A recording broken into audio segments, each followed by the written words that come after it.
Welcome, ladies and gentlemen, eSports Report Benson and Mr. Ray. Your hair looks beautiful today, by the way. That sweatshirt is so touristy. Yeah! You cannot be any more of a tourist. It was great. People like look at me on the subway now. They're like, what are you? Whenever I see somebody buy one of those sweatshirts in New York, I'm like, man, that person's completely clueless. Feel it. Don't be afraid. I'm feeling it.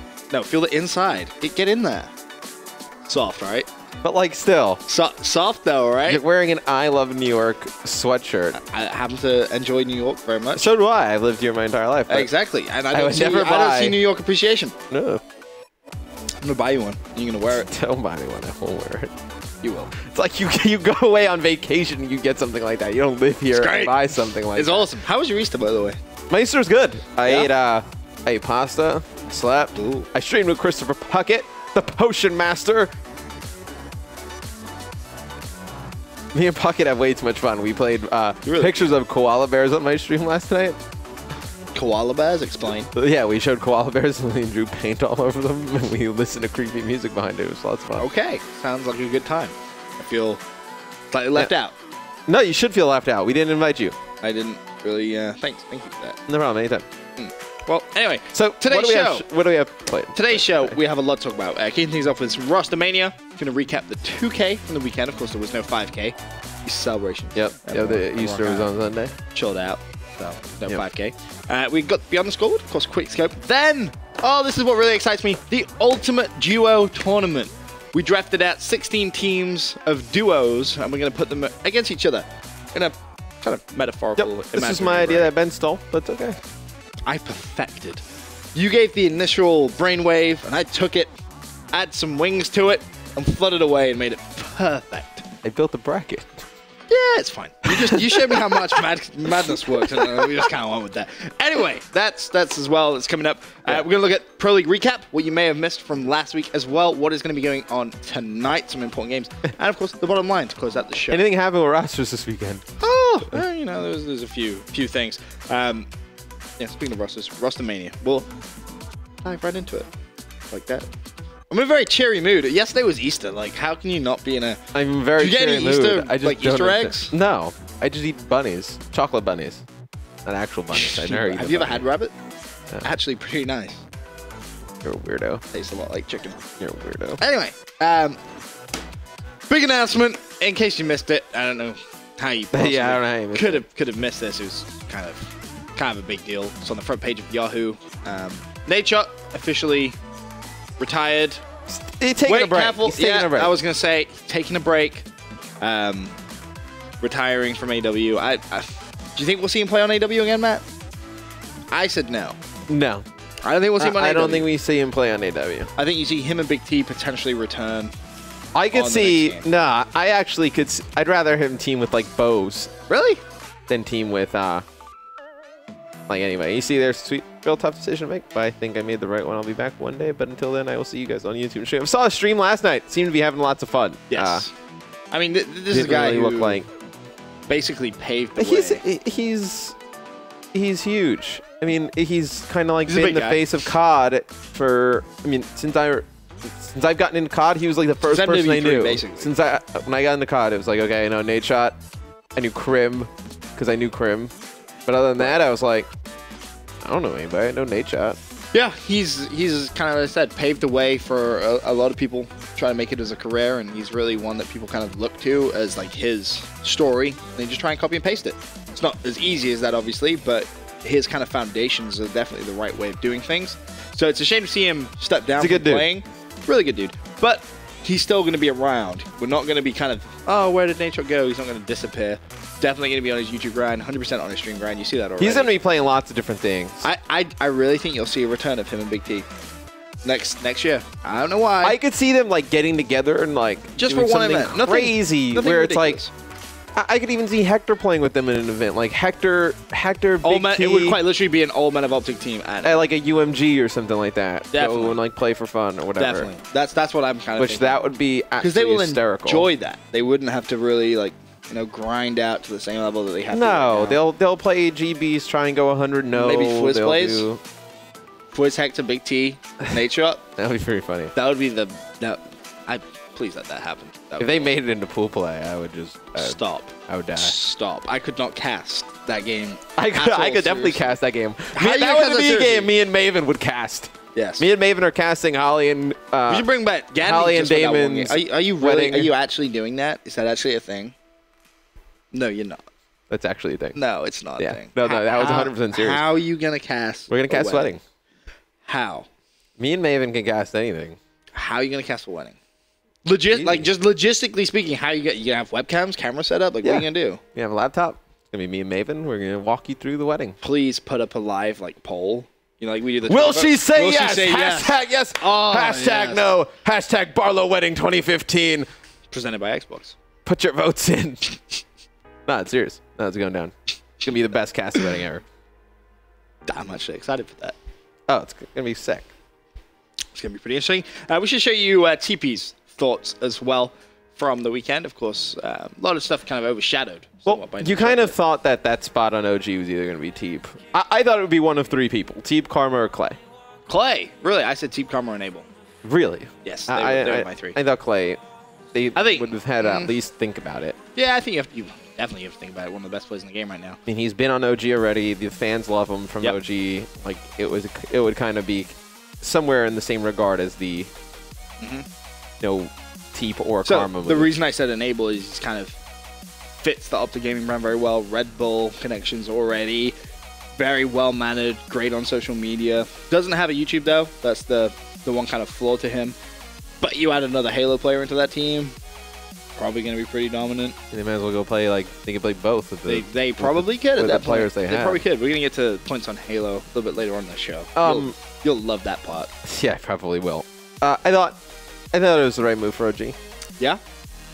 All right, so this is a big question that I've seen a lot of people on Reddit especially. There was an absolutely amazing straw poll, and it basically said, who is going to be Optic Gaming's bomb? It'll be Crim. Basically, OBJ. The number one answered vote is, screw it, we'll leave the bomb and spawn. I thought that was a great answer. They easily could. I saw Sento, I think, tweet out. He's like, now when you start a series versus OG, it's just going to be you're down like 0-1. Basically. So you think it's going to be Crim? Yeah, 100%. You think Crim in S&D is going to be the bomb carrier? Yep. Crim, I feel like he's been known to go on some pretty adventurous flanks. Yep. Crim's been doing OBJ stuff for a while. It'll be either Crim or Forms. It'll be Crim or Forms. Okay. But I think Crim, like in CTF and Uplink and Hardpoint, he's going to be your objective guy on the team. Definitely. The question for me is, who runs the AR? Does Karma run an AR or does Formal run an AR? At this point, you haven't really seen Karma do it that much on AW because Killer wanted to do it when they were teaming on Nation. But Karma's like one of the best ARs in Call of Duty. True, but then you put him against Formal. Who's a better aggressive sub, Formal or Karma? But who's a better AR that's going to open up those lanes for those subs? I feel like I would want to see If it was me talking to the team, it would be Karma running the AR. Really? Yeah. After seeing how much success Formal has had running about, and bear in mind his performances with the Karma's a lot. He's passive. He's not an aggressive. He likes to make plays, but he's not like an aggressive player. He's kind of like passive. He always like floats around. Like when you don't expect him to be in a spot, he's there and he picks up 2-3 kills. On this game, a sub doesn't really play like that. It needs to play like in your face, like fast. Right, I agree. I think if you open up those lanes and then you have Formal and Scum pushing you with subs, you're dead. You're dead. There's nothing you can do about it. I think but this is a great thing for that team, though. I think Formal probably will end up running the battle for that team, but I would definitely give it a look. But that's what I'm saying. They can try though. They have so many capable players now. Now you can run 2 battles if you wanted to. And it's like 2 of the best. Kind of like how Denial does, like JCap and Clay. Right. Yeah, you could have maps like Solar, for example. Formal and Karma running battles. Dude, you're dead. That's gonna be nasty. You're dead. That's gonna be very, very nasty. One of the bigger questions though is, I think people are a little bit worried. Nadeshot's stepping down. What do you think that really means now for COD eSports? People kind of panicked when Optic Gaming went in the final COD champs. Viewership was still there. I don't think it's no. Calm down, people. I think everyone's a little bit. Everyone kind of jumps the gun a little bit. They start freaking out over stuff. They see stuff going on all over eSports, and they start freaking out. It's like Panic stations! I've been in esports for like 10 years, so nothing really freaks me out. I've been told things are going to happen for like 10 years in a row that I know for a fact are never going to happen. So I just kind of sit here and I hang out. By the way, you owe me $10. I do. You take debit? Well, cash only, my friend. Tomorrow. Cash only. I'm going to remember that. I'm going to keep asking you about it. But I don't think it... I mean, no? Does it hurt COD esports? Of course, it hurts to lose a big, face brand like that. Personality. But I mean, you look at it on the other side. Maybe now, like somebody like Crim becomes a huge face, or somebody. Karma. Karma's got a great personality. He's pretty funny. He's such a funny guy. I mean, people don't see it. Maybe people become fans of him too. It kind of changes everything. Maybe broadens everything out a little bit. I don't think it hurts COD esports. I think it'll be big for Nate to stay involved in COD esports, which I think he will. But he'll kind of be an ambassador for COD esports, which I think is great for everybody. I think it's kind of what you need to. Obviously, with Optic Gaming solidifying their roster, taking Karma away, saw TP's tweet, really unsure with what's going on with Optic Nation. I think a lot of people kind of look at, as we touched on, Bose. He's kind of floating around in that. I'd like to see area, I guess. It's hard because I couldn't see like Bose just going in there and Teep being like, okay. Because you think of the players that Teep has played with in the past, it's always been kind of the same players. Like this is the first time he's kind of ever stepped out of the Aches, Crim, Clay, Karma, leverage Collie G role. JCap, Proofy, kind of like 6 players he's always played with. This is the first time he's ever stepped out of that. It didn't go well. Went pretty bad. Right. So I can see him trying to get back with one of those players. 2 are on OG, he's not going there. 1 is on Denial, he's not going there. Proof doesn't have a team, maybe. Aches? No. Can't see that. So that would be the best. You're kind of like JCab on Denial as well. So it's like, you don't know what he's going to do. Maybe Bose comes back and Teep's okay with that. They do that. They tried that already. Didn't really work out in their favor. Really big question mark over that Optic Nation squad, and that's exciting for me to see exactly where that Optic Nation squad I love the old Optic Nation team, man. With the old one? With like Bose, Ricky. Or I even, I mean, I don't know if it would work because Parasite. But the old Unite team. Oh, God.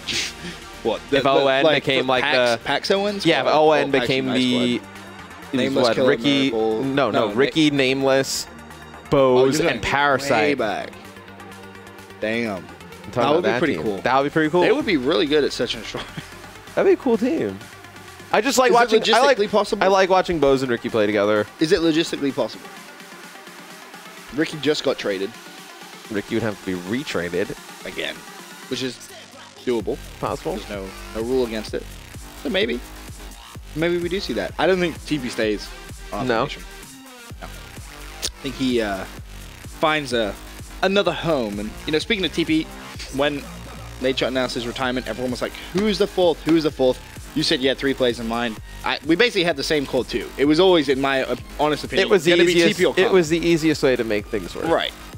Why Karma over TP though? Because people kind of look at that as, oh, you need someone who's going to do the objective. You look at a player like Replays, for example, who is known for just being so selfless. Doesn't matter what the situation is, he's going to do what it takes for the team to win. Now you look at Optic Gaming and you're kind of like, well, that's 4 of the best players in the game. And everybody's dead. Everyone's going to kill things. Everybody's dead. You can't do much objective work. It's true. I mean, Bad point. Crim, I think he commits probably like that full OBJ lifestyle. Mm-hmm. And then you look at it, it's like, okay, how many OBJ players are smarter or going to outshoot Crim? I can tell you how many there are that are going to do that. It's very easy. Is it a round number? It's a very round number. Yeah, 0? And it looks like that. Okay. 0. So you look at Optic Gaming now, compare them against Denial. Yep. Is that just a whitewash now at this point? No. No. But I mean, you think about it. I still think that's close games. You think about it though. I say that they're going to be that good, but I still think it's close games because Clay and Attach are that good together. But what about Replays versus Crim? All those that's where they're probably going to get killed. Right. So really, that's the battle to highlight and keep your eyes out. But I mean, if Clay and Cap win their AR battles, easier. Right. But then you get up against Formal and Karma. That's the problem.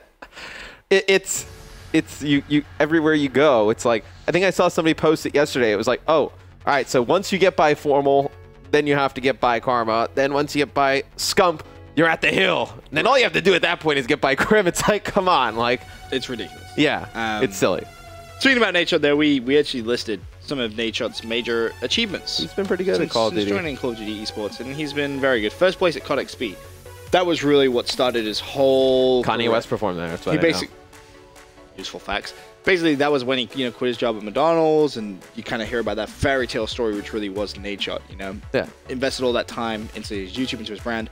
Third place at Black Ops 2 and Ghost Championships. I mean, I would take that. I'm okay with that. That's very good. X Games gold medalist. There's 4 people in the world right now from COD who have an X Games gold medal. He is one of them. Yeah. That's a pretty cool stat. Obviously, he won UMG Chicago, UMG Orlando, champion as well. MLG Pro League Season 1. Happy he finally got that under his belt because... Yeah, he didn't have an MLG before that. We kind of looked about it, and I actually spoke to Hector about this, and I was like... it was actually at the MLG Season 1 Championship. I was like, Hex, you pretty much want everything there is to win. And he goes, nah. He was like, I want Nadeshot to win this. I was like, why? Because he's never won an MLG Championship. And I was like, X Games. That's not... Didn't count it. He didn't count it. And I was like, oh, wow. So there's like a little bit extra for him. So, he's basically retiring having won as much as there is to possibly win that he's been at. 2015 North American Regional Champion, over 1 million Twitter followers, YouTube subscribers. The guy was eSports Personality of the Year. Doesn't get much bigger than that. He's had a pretty good run. He's had a great run. Pretty good run. I think we'll miss Nadeshot. We really will. Hopefully see him. I think we'll see him around sometime soon. But as long as he stays involved in COD, everyone knows a big old thank you to Nadeshot. Yeah, no, really do, because it's kind of as we touched on at the very beginning, kind of paved the way for a lot of players to try and make their careers and really legitimize gaming. But moving on, away from Optic Gaming, we get to one of the biggest rivals for a big while. I won't just say Hastro, I'll say Envy. Hastro, one of Optic's biggest rivals. Boy, do we have a tweet for you. Today, my heart is heavy once again. What does this mean? This is not an easy job, Matt. It's not an easy job at all. I like the comments underneath, by the way. That was one of the first tweets. Right. It seemed like it was a very emotional day for Stro. He kind of took a trip down memory lane. Yeah, somebody's gone from there. Brought up some COD 4 stuff. I look at tweets like that, I'm thinking Merc's gone. That's just the way I think. Yeah, that's what I would think. Merc. They're going to build something around whether... it's going to be around, Saints, I guess, Saints. I don't think Zuma. I think Zuma's gone too. Gone as well? I think Zuma's gone too. I think Envy's about to implode. They're going to look like a completely different team. But I think you bring somebody back who's been part of that organization before, and you're okay. So you look at players who have been, who would potentially go back. You got players like what? Oh, well, we'll read this tweet first. There'll be a major imminent change on our COD roster. Always tough, but Team Envious fans will have a team they want to cheer for. Immediately, I'm thinking Proofy. Yeah. This is a no-brainer spot for Proof. Yep. 100%. The fans love him. Been with MB before. Second at COD champs with them. Proof's a great guy. I mean, it makes a lot of sense for them to go after Proof. And then, I mean, you look around at some of the other names. Do they keep nameless at that point? I don't know. I mean, let's talk about some of the rumors surrounding this Envy squad. Yeah. Some of the stuff which you may have seen on social media, seen Reddit posts. A couple of pro players talking about it in their streams. We'll kick things off with Zuma. Massive rumors Zuma is heading to FaZe now. Is that a good call? For who? I mean, no one knows at this point, but word on the street is this man is heading over to the Red Militia. I mean, I like Zuma as a player. I think him as a standalone player kind of almost mimics Attach a little bit. No, super aggressive, always in your face and respawn. No, fairly good S&D player. I think Zuma would be a nice addition around Slasher and Enable. It's just who's that fourth player? It's going to be Hoop. Is it going to be Parasite? It's going to be Aches. Parasite. I mean, what do you do? What do you do there? Parasite at this point seems to be dropped in FaZe. Like, really? I mean, hopefully I get a season 2 team. Oh, okay. So he's basically. So he's like gone. He's off the cards at this point. So I'm looking at Hook. I'm basically saying, all right, that seems to be a logical fit. Hook, Zuma, Slasher. So what happens with Aches? See, that's where your interesting point about TP comes through. It's like, who is TP going to team with? I couldn't see TP and Aches getting back together. I can't see it either. And the reason behind that as well is big rumors of Looney and TP heading over to Team Envious. Do you see that happening at all, or no? It's a team with Saints? Yes, it would be the team with Saints and Proof. This would be another one where TP kind of steps out of the box a little bit. He would have Proofy, though. Yeah. I know him and Proof pretty close. Yeah, likes Proof good friends. A lot. Looney, that means he would be leaving TK. TK kind of makes some shambles as well. TK, we'll get to that next, but yeah, they're up a certain type of creaking. They don't have a paddle, that's for sure. Yeah, they have. Looney and TP together, do you think that could be a good team if we include the speculated roster of Proofy? This would be a lot of pressure on Looney, I feel like, though. Like, really? Looney's like the one player out of those 4 that's like the least proven. So immediately playing with players of the caliber of, Proof, Teep, and Saints, if that were to happen, I mean, everyone would kind of be looking at Looney and be like, okay, well, like, does he actually fit in? Like TK, like, they've been on the cusp a bunch of times, but Looney was almost like the superstar of that team. Now he goes back to kind of being, in the back of everybody. It's like, how does he go to dealing with that? Does Merc retire? See Nature retire? There becomes a point. Is it time for Merc to kind of throw the towel in? There becomes a point where you got to, I think. Hasn't really been phenomenal on AW. He hasn't been performing that great. I mean, I think Joe would even tell you that. Yeah. He's a pretty honest guy. I think Joe would even tell you that. You love him, though. He's an awesome competitor, an amazing individual. But, again, another big rumor surrounding him. I mean, where else is he going to go? I don't know. I feel like at this point he's going to end up on a team. There becomes a point. A team that he doesn't want to happened to even me as a player. There becomes a point where, I mean, you can still play and you can still, like, place well. But you're just playing with people you don't really want to play with, to be quite honest. And then it's like, oh, Matt's out here firing shots at his old teammates. That's crazy. I played with 3 guys in the last Pro Circuit ladder. I don't even know. I barely even knew them. It was like I just added people, and they were like, they would get like 9 through 15. We got 3rd. And it's like, you didn't have fun. I still placed well. Didn't have fun. And then it's kind of like, well, was the time worth the investment? Not really. And then at that point, you're like devaluing yourself. It's like, but no, like Merc has such a great history. It's almost like Stainville. Remember Stainville at the end? It's like everyone would like, oh, Stain's like all-time great. And then you have a few bad placings, and then you leave, and then that's all people kind of like stick to. And it's like, you don't deserve. Like a player like Merc or Stainville or something like that doesn't deserve to have that. But so like you need to go away faster. Stainville, when he kind of reached that end point, played Strictly Business for a while, and it just didn't work out. He kind of still tried to play, but he didn't just immediately retire. You know what I'm saying? Like that time where you just keep prolonging just hurts you in the long run. But is that something you could potentially see Merc doing? No? He's just gonna... Joe's got Mo. He's got King Louie. Dude, his dog is like the best dog ever. He'll be fine. Joe will find some other things to do. I know. He'll be fine, I think. As well as that... I could see Merc being a great, like, team owner. Coach? Team owner. I think Merc, like, sponsors love him. Like, he's a cool personality, smart guy. He's a really smart guy. He can definitely get some players to come play for him, Yeah. I would take some newer players under his leadership. Start a little brand. I can totally see Joe getting into something like that. Last player of Team Envious we haven't really touched on, Nameless. Rumor of him heading over towards Optic Nation to replace Karma. I mean, I know he kind of wants to play with that old Unite squad. That kind of Bows.